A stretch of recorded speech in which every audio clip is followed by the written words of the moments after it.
Welcome, friends and family. So excited to be here with you today at our Elevate studio. And I just want to start again by reminding you that Elevate is a faith-led coaching and mentorship program with an emphasis on leadership. See, we're on a mission to build leaders. And I think that is what the world needs right now today, more than ever before, good leaders. We need some leadership training institutions. And a lot of times you're going to find that in your workplace. And so I want to come to you live here from our workplace and just welcome you. I know last week we talked a little bit about what it takes according to Patrick Lencioni's book, The Ideal Team Player. What does it take to be an ideal team player? And we talked last week about the humble. This week I want to touch on the hunger. See, it's humble, hungry, smart, meaning people smart. Today I want to touch on the hunger. See, I believe hunger is the differentiator. See, I think it separates you. It's the game changer. When somebody comes in, locked in, focused, hungry, they're going to set themselves apart from the pack. Remember we said last week, nobody pays for mediocre, or maybe they do, and they actually think they're saving money, but in the long run, it costs them more in their health and their future by thinking that way. So when you get in a room with somebody that is hungry, generally you can tell there's a difference in that person.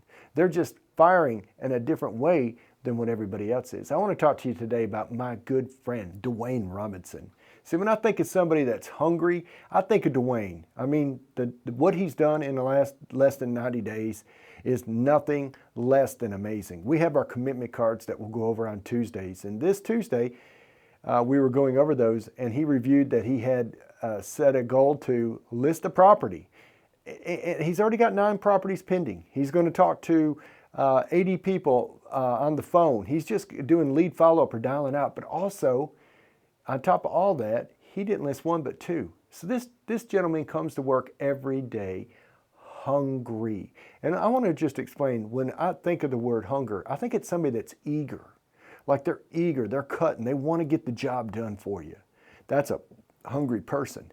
And they stand out. How does Dwayne, I want to just try to unpack for you how I've seen recently Dwayne do just that. And I could think of so many examples. It's hard for me to just give you one, but I'm going to do my best to just give you one. Dwayne, a few weeks ago, was working with some clients that were coming here from Illinois. And during that process, they loved it. The parents loved it. They had a child. He's about a 20-year-old, I believe, if I'm getting this correct, son that has autism. And again, moving from Illinois to a place where he wasn't familiar, he just wasn't very comfortable with it. The mom and dad were so excited. They loved the area, loved it, ready to make the move. But once they got back, their son had decided that wasn't going to be right for him. And don't you think that's where most people would just drop it? Most people would say, well, hey, we gave it our best shot. We went and looked at homes. We got them, they love the area, but that's, too bad. Not Dwayne. Dwayne begins to ask around. He begins to tell the story. Why? Because he knew those people loved this place, and he knew they wanted to be here. But he also seen the challenge, and he was eager to help them get across that bridge. See, that's what a good coach would do. They'll take you from where you are to where you want to be. That's what a guide does. That's what a coach does. That's what Dwayne did. So he started asking around. He found out about Steve Chapman. Steve Chapman's come here. He's spoken at our Elevate office a while back, and he has a ministry called Rising Above Ministries, where he works with children and families that have children that have that are autistic, and have a beautiful community. They got a beautiful heart. It's so cool what these folks are doing. And so I had mentioned to Dwayne about Steve. Dwayne that knows Steve. He reaches out to Steve. What a great conversation they had. Dwayne comes back. He just loves Steve, loved that man. Steve then takes it one step further, who is another person who is hungry, who's going after life, who's playing at a much higher level than average. Steve actually calls these people, reaches out to them, shares with them all the knowledge and all the ways they can help and about the community that they have here. And so what happens? These people get reignited and they're willing to give this area a second look. See, they had given up, they had thrown in the towel, which is very reasonable. But when you got somebody that's working with you that's hungry, he doesn't just let you throw in the towel. He goes the extra mile. And that's what separates good from great. It's kind of a separator for those who do well and those who excel. You know, how about you? I hope you have somebody in your life that's hungry, that's encouraging and challenging and not letting you just settle. Maybe you know that person. I mean, if you're very, very fortunate, that could be your spouse. That could be one of your children. That could be a team member, a workmate, somebody that you're working with. Maybe it's somebody in your church, but you know these people when you see them. They're tenacious, they're gritty, they're determined to help you or to achieve the goals they set out to achieve.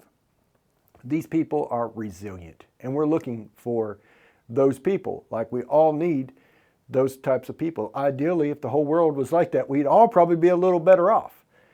You know, when you see the hungry ones, they're going to separate themselves. They're playing at a higher level. I want to just say this too, and this goes all the way back to God's Word. God says, "Blessed are they which do hunger and thirst after righteousness, for they're going to be filled." So it's a principle, folks. If it isn't, maybe you get what you're looking for if you hunger. You're going to achieve the goals and the work that you set out to do if you hunger and thirst after it. So you've got to go after these things. According to this principle, you got to go after these things with your whole heart, with your whole mind, with your whole soul, with all of you. You've got to reach for it. You got to go after it. Generally, you get out what you put in. Life is not handing you much.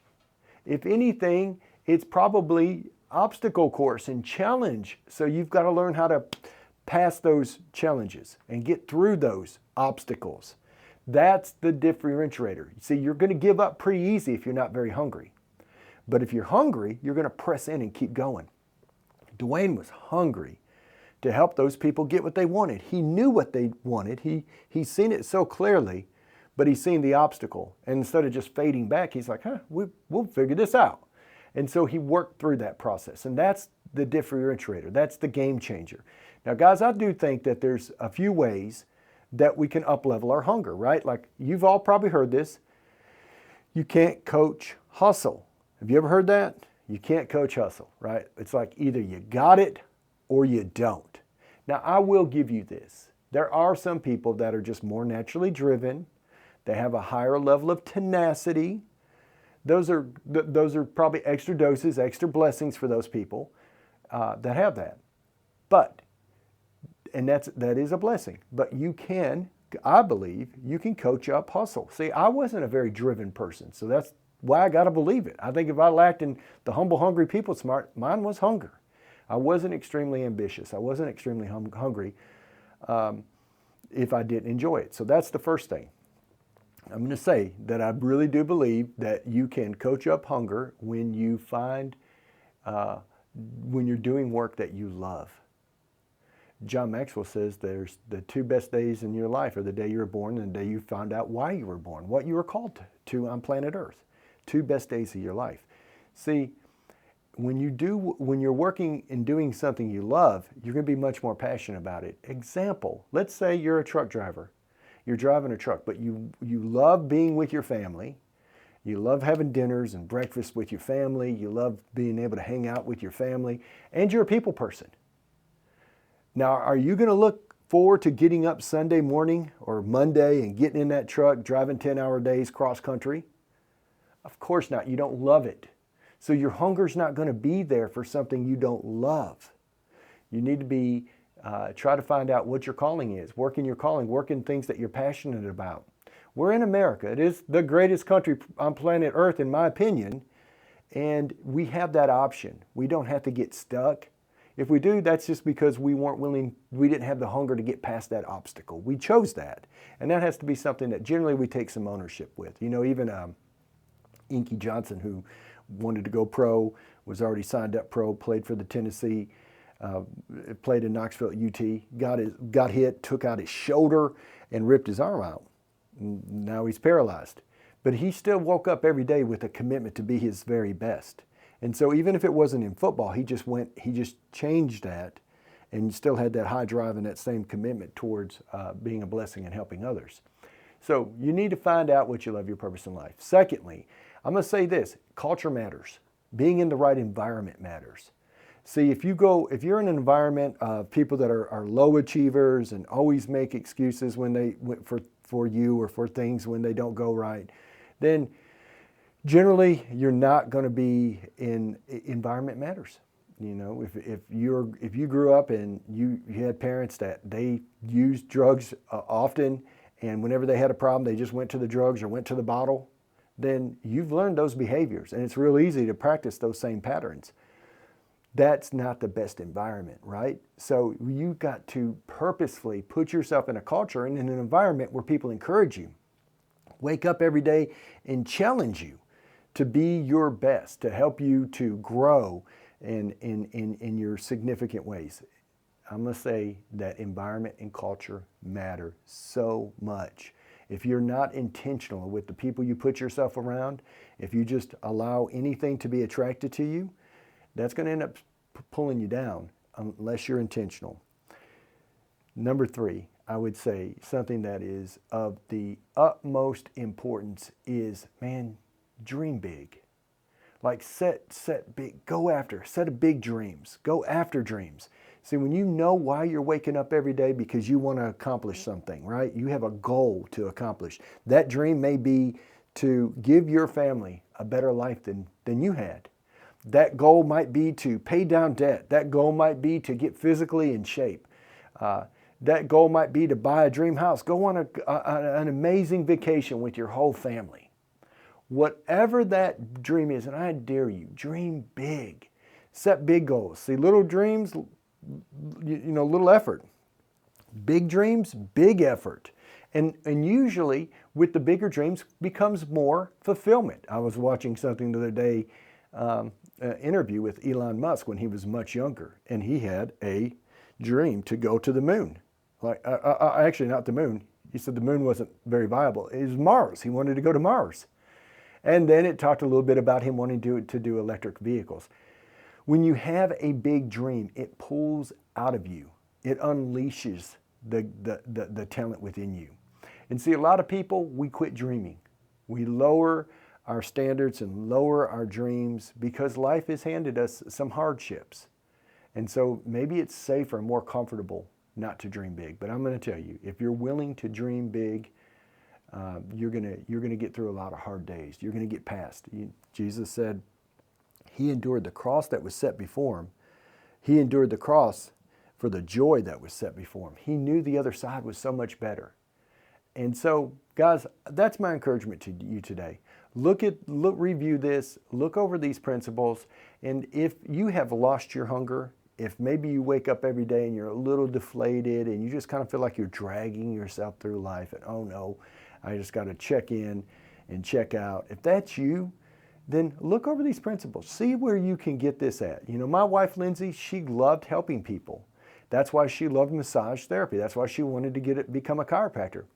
But she loved helping people get the stress out of their life. Well, we realized that works well with real estate. Buying real estate is one of the most stressful things somebody can do. They're going to put one of their biggest investments into this home. They're thinking about so many memories and things they're going to build into this home. And it can be a very stressful time. So we can take that stress out of that process for you. My wife is great at putting systems and processes in play.